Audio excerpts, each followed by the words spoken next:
Welcome to KRR kitchen. இன்றைக்கி நம்ம கிச்சனில் ரொம்ப ஈஸியாக சுவையாக செய்கிற மாதிரி நல்ல ஒரு சூப்பரான கொத்தமல்லி சட்னி தான் எப்படி செய்கிறதுன்னு பார்க்க போகிறோம். டேஸ்ட்டு ரொம்ப அருமையாக இருக்குங்க.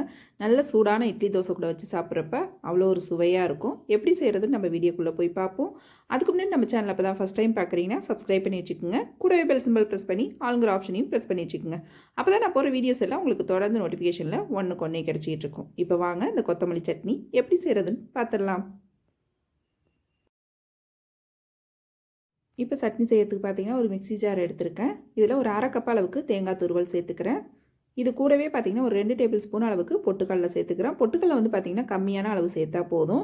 ஒரு 5 பச்சை மிளகாய் சேர்த்துக்கிறேன். உங்கள் காரத்துக்கு தகுந்த அளவு பச்சை மிளகாய் சேர்த்துக்குங்க. ஒரு சின்ன துண்டு இஞ்சி சேர்த்துக்கிறேன். நல்லா ஒரு கைப்பிடி அளவுக்கு கொத்தமல்லி சேர்த்துக்கிறேன். ஒரு 15-20 இலை போல் புதினா இலையும் சேர்த்துக்கிறேன். புதினா இலை சேர்த்து அரைக்கும் போது கொத்தமல்லி சட்னி டேஸ்ட்டு இன்னுமே சுவையாக இருக்குங்க. கூடவே இதுக்கு தேவையான அளவு உப்பு, ஒரு 1/4 மூடி அளவுக்கு லெமன் புழிஞ்சு விட்டுக்கிறேன். நம்ம புளி சேர்க்கறதுக்கு பதில் நீங்கள் இது போல் லெமன் ஜூஸ் சேர்த்து அரைக்கும் போது பார்த்திங்கன்னா சட்னியோட டேஸ்ட்டும் நல்லாயிருக்கும். அதே போல் சட்னியோட நிறம் மாறாமல் நமக்கு அதே க்ரீன் கலரில் இருக்கும் அப்படியே. இப்போ இதை ஃபஸ்ட்டு குறப்பாக அரைச்சிட்டு அதுக்கப்புறம் தண்ணி ஊற்றி நைஸாக அரைச்சி எடுத்துக்குவோம். இப்போ பாருங்கள் சட்னி அரைச்சி எடுத்துகிட்டு வந்துட்டேன்.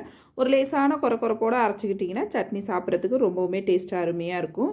கொஞ்சமாக தண்ணி கழுவி சேர்த்துக்கிறேன். இந்த சட்னியை பார்த்திங்கன்னா நீங்கள் நல்லா தண்ணியாக கரைச்சிட்டும் சாப்பிட்லாம். அப்படி இல்லைன்னா இதே போல் திக்காக வச்சும் சாப்பிட்லாம். டேஸ்ட்டு ரொம்ப அருமையாக இருக்கும். ஒரு 2-3 நிமிஷத்துக்குள்ளே டக்குன்னு ரெடி பண்ணிடலாம். ரொம்ப ஈஸியான ஒரு சட்னி ரெசிபி இது.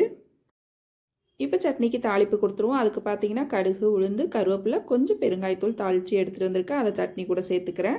தாளிப்பு சேர்த்து நல்லா ஒரு தடவை கலந்து விட்டுட்டு நல்லா சுட சுட இட்லி தோசை கூட வச்சு சாப்பிட்டு பாருங்கள். அவ்வளோ ஒரு அருமையாக இருக்கும். டேஸ்ட்டு சூப்பராக இருக்குங்க. கண்டிப்பாக ட்ரை பண்ணி பாருங்கள். இதே போல் சட்னி ரெசிபி பார்த்தீங்கன்னா நம்ம சேனலில் நிறையா இருக்குது ப்ளேலிஸ்ட்டில்.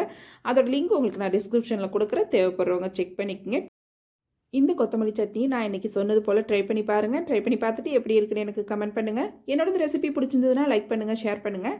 மறக்காமல் நம்ம கேஆர்ஆர் கிச்சனை சப்ஸ்கிரைப் பண்ணி வச்சுக்கோங்க. நாளைக்கு வேற ஒரு ரெசிபியோட சந்திப்போம். தேங்க்ஸ் ஃபார் வாட்சிங்.